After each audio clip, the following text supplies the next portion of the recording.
Every 15 seconds, someone in the United States will suffer a life-changing brain injury. Every 5 minutes, one of these people will die.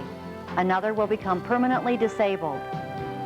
Of those who survive, 70 to 90,000 will endure lifelong debilitation and loss of function. Motor vehicle accidents cause 1/2 of all traumatic brain injuries.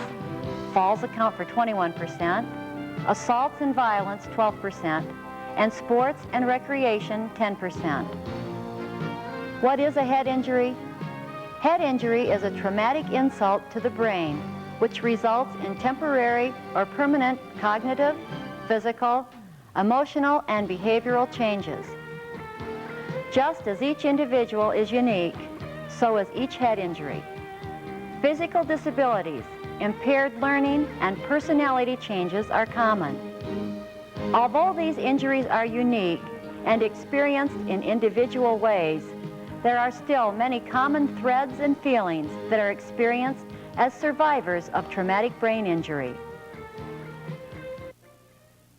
Me, I think what is important is that if people need to know that about what we're going through, because I think that if I would have had some ideas about what to expect or what head injury was all about, then maybe things would have been a little bit easier, for me. Oh, definitely. Well, I agree with that. Just because the learning from groups, you find out stuff that you should have learned like 2 years ago.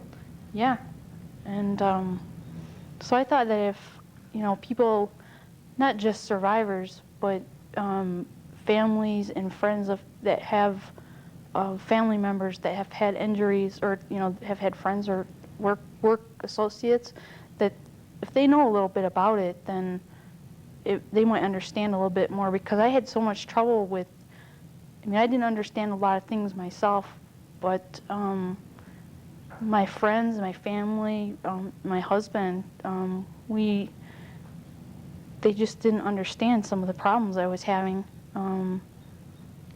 So I thought that if we could maybe help some other people by doing this, then that would be a good thing.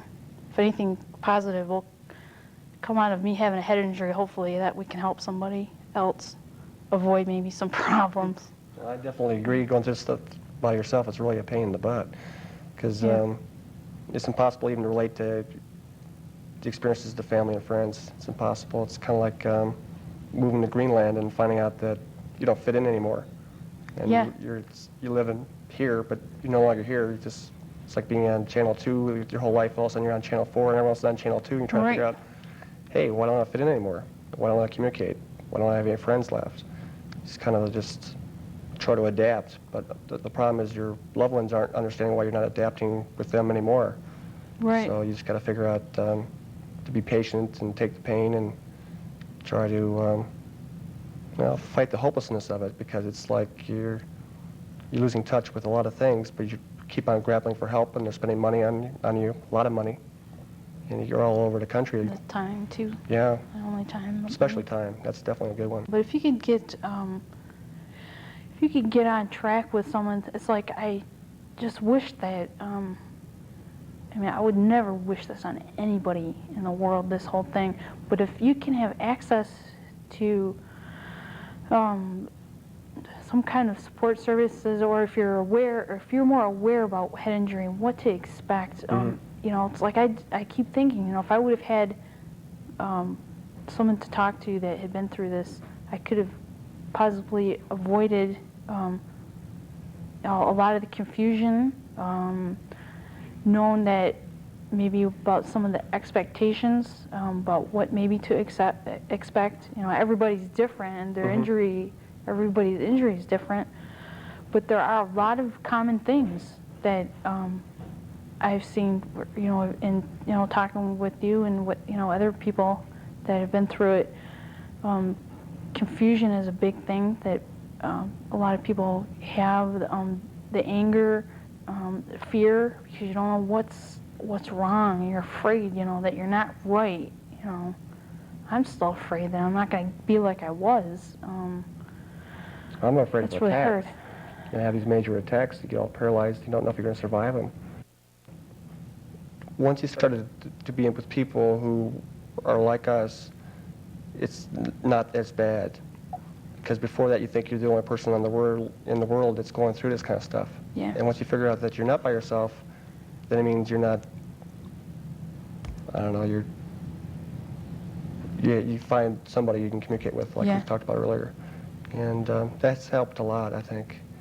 But that's a terrible feeling. I remember being by myself thinking, geez, what's wrong with me? Changes that may occur in the survivor often lead to changes in relationships with family and friends. Right from the beginning, everybody seemed to pull away because I changed. I don't like the fact that I changed. There's nothing I can do about it. But I'm not the same person that I was, and that was one of the hardest things for not only myself to get used to. I'm still trying to get used to that, but for my family and friends are just they're just getting now to understand a little bit more with education. Now they're learning more about head injury, and it's getting a little easier. But in the beginning, people don't understand why you can't do things like you used to. Why you can't just, well, for one, if you can't drive, you can't be out. You can't go to parties like you used to. At the time of my accident, I was in school full-time, working part-time, and that just stops. Everything in your life just stops. Thought my company would do the right thing, and they just didn't want to, so I figured I had to survive and become survival. Yeah. And I probably still wouldn't have an attorney if it wasn't for my best friend who said, hey, you stupid jerk. It's not a matter of them liking you or you liking them, it's a matter of money. And once it becomes not personal, it becomes money, well, then it's a little bit easier to think of my bosses as not bosses, but they just think of me as a tangible non-asset now. Yeah. I tried to return to work, and I made it about 2 weeks.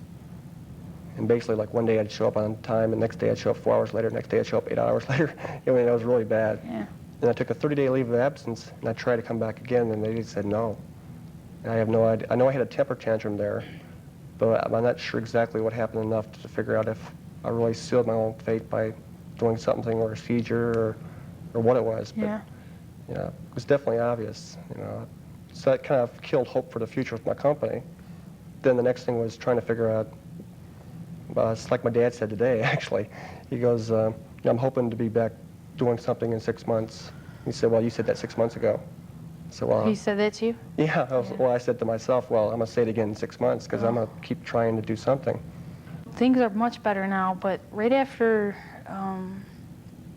my accidents, because you get into, in your life, you get into these routines, and there's like certain expectations, not of yourself, but in your partner or whatever. And I just feel that after the accident that I couldn't take care of the house anymore. I could stop going to school. I stopped working, and that was a huge stress. Not only for me, I felt so guilty that there was this guilt that, like, what's wrong with me? But I couldn't do all those things. And John, my husband, he tried to be supportive. He didn't understand a lot of what was wrong, what was happening, and we went through a real difficult time where there was like no communication, because I was messed up. I didn't know what was happening, and he really didn't understand too much about what was happening, what changes were I was going through, and we went through a real difficult time. I left home, went back to Mom's for a while, and with a lot of help and support, and a lot of therapy, you know, and talking. You have to talk. That's a big thing, and where things are a lot better. I didn't know how to relate to people. It was, you know, every day, you know, as you grow up, you're taught how to relate to people, but all of a sudden in my mental mind, I couldn't relate to that at all, or to anybody. And it was like being in a twilight zone, I think, is coming in and out of something that you're here right now, and then you're off somewhere else. The survivor frequently experiences many confusing and intense emotions. Confusion, anger, and frustration are common. When you talk to somebody now, it seems like it's harder to read between the lines on what they're saying. They have to say things directly and explain, you know. It's like when people used to talk to you, you used to just, you know, blah, blah, blah, blah, blah. But now you have to have explanations because you don't know if they're looking at you weird or if they're just, you know, trying to fire around with you, or, you know, you just have to tell them to come out with it and say what they're going to say because, you know, it's it's just hard to understand what people talk about. Well, I was really confused when I went to school. You know, well, what hour is this? Where do you go? Do you go upstairs, downstairs? Do you go to gym? Do you go to outside? Do you walk this way? And then when you get in there, well, what folder do you get? You know, what teacher is it? And then you sit there and you call them names and you call them another teacher, and then they get really highly upset with you. And they yell, well, my name's not that. And then, you know, you sit there and you try to, you got term papers due, and you sit there thinking, well, what is the topic on? And how am I going to find it? It's really confusing, especially you got a whole bunch of people talking in class, and you got to figure out, you got to just maintain what you're listening to there. And it's really confusing to sit there and think, well, I can do this, when you really can't, you know? Why pretend when you can't do it? So it seems really stupid, but I forgot how to tie my shoes. And that you don't only get frustrated, but you are confused. Why isn't it working? Why aren't your fingers working the way that they, you know, you don't think to tie your shoes. You know, how do you do it? You just go and tie them. But every little thing like that becomes a major, you have to concentrate. And another thing that I was real confused about, and I didn't understand why, it made me angry that I couldn't draw a star. For some reason I was doodling or whatever, like both you and I do, and it wouldn't come out of my pencil. And but you know, with the repetition, like you said, in a routine, if you keep repeating that, you know, you can relearn how to do that stuff. But you get so angry. Oh, I agree, because I loved to be able to visualize things and imagine things, and that's gone. So now I'm trying to like relearn how to imagine.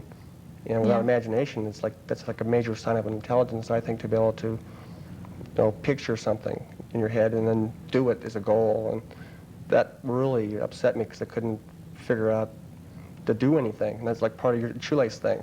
Yeah. And it's like I could tie my shoelaces, but I have one that's torn, and I swear for a year I keep on, you know, sweating that it might break because it's like half torn.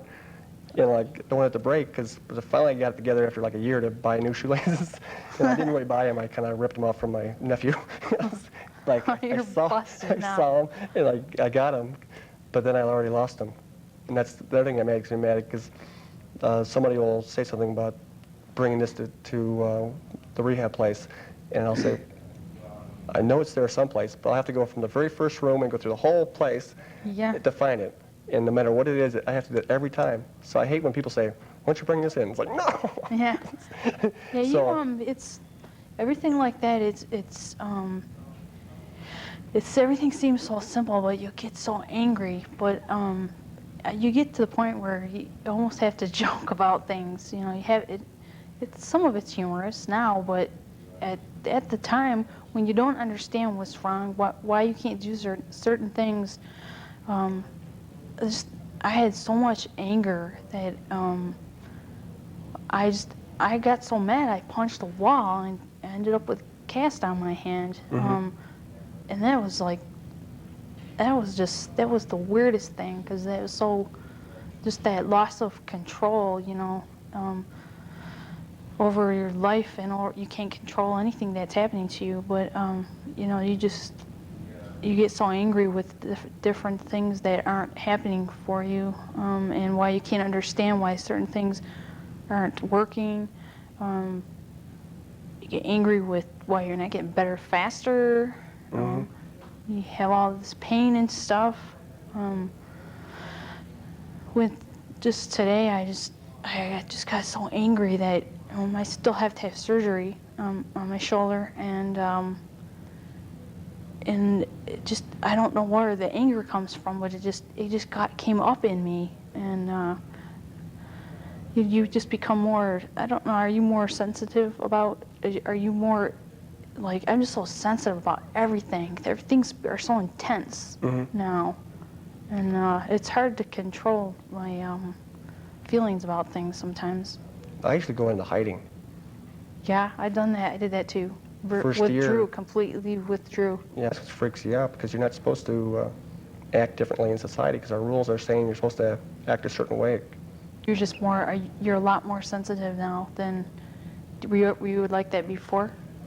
No, Yeah.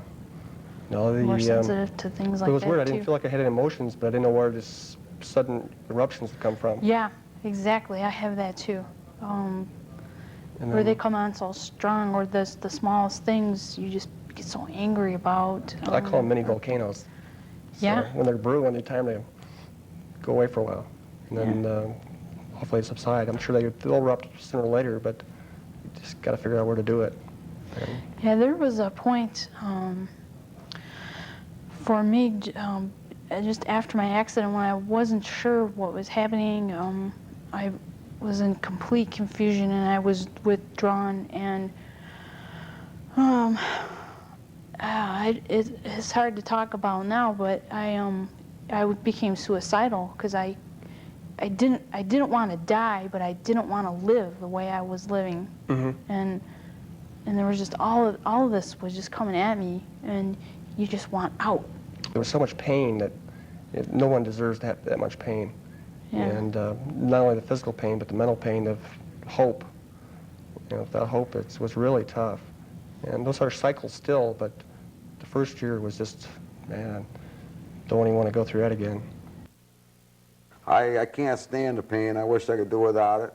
And I'm sorry to say there's some days that I actually feel suicidal over my pain, that I don't want to go on another day to live like this or to put up with this. And I go phases where I can put up with the pain quite a bit, and then when it gets out of control and it's way out of hand, you know, you feel like just jumping out a window somewhere or running into a building somewhere. And a lot of people don't understand that.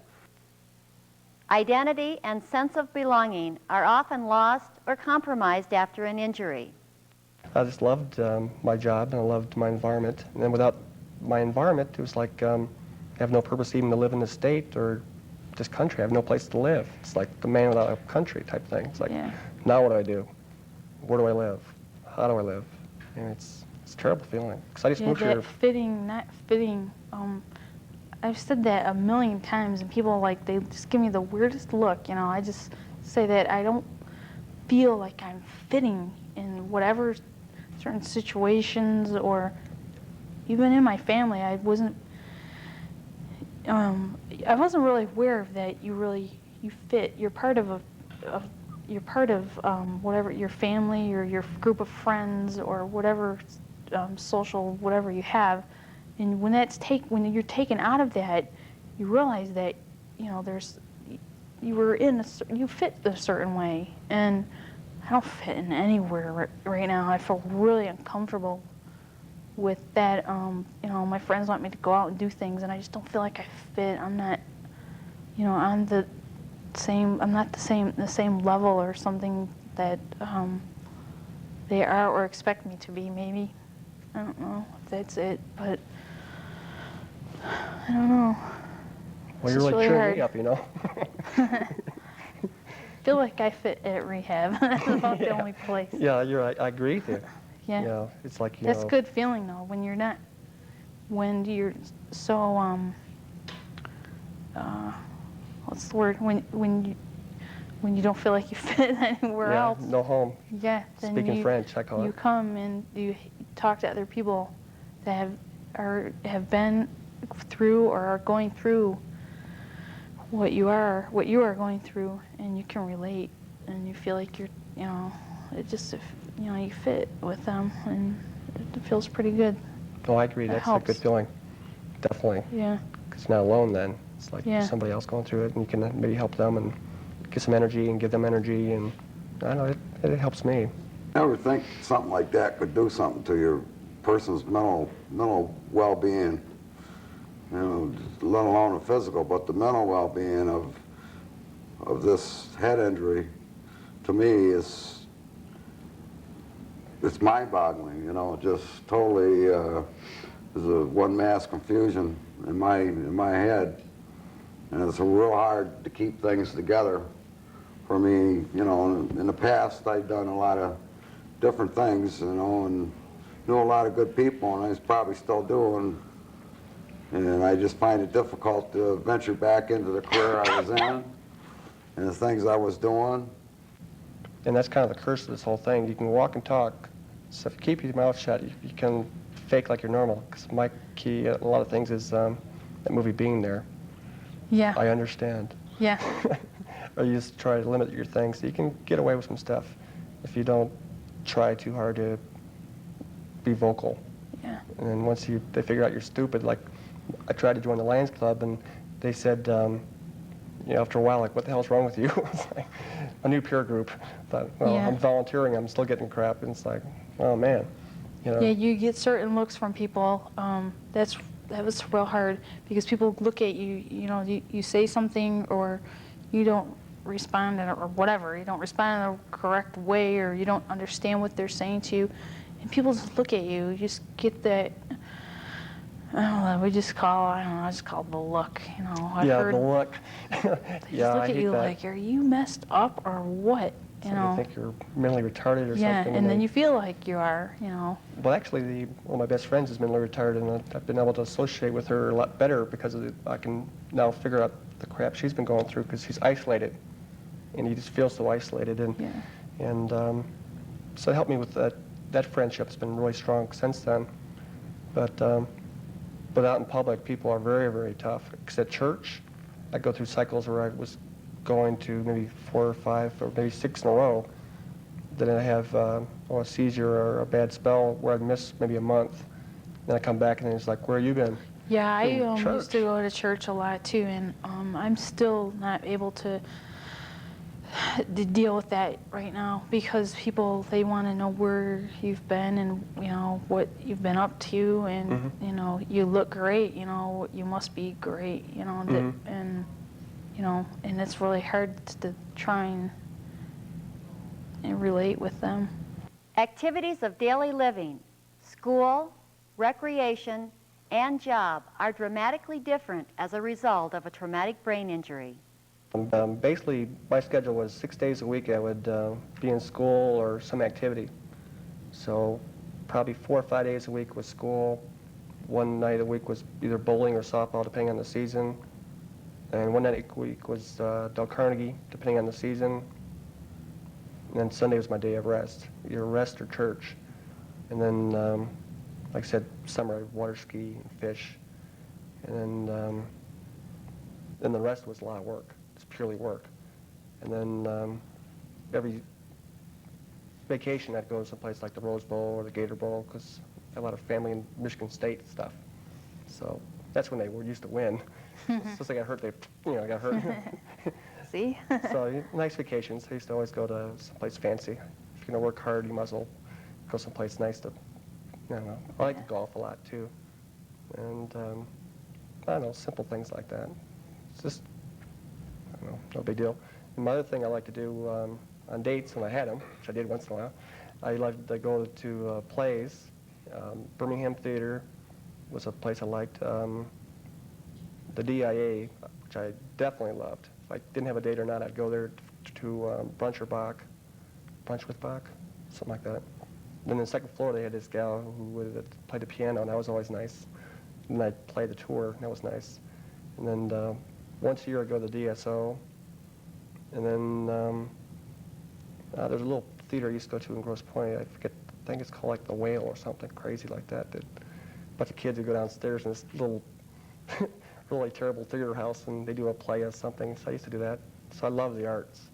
Anything to do with the arts was fantastic. I was going to school full time. I was out at Oakland University and working part time, and then I was involved in a lot of sports, like the golf,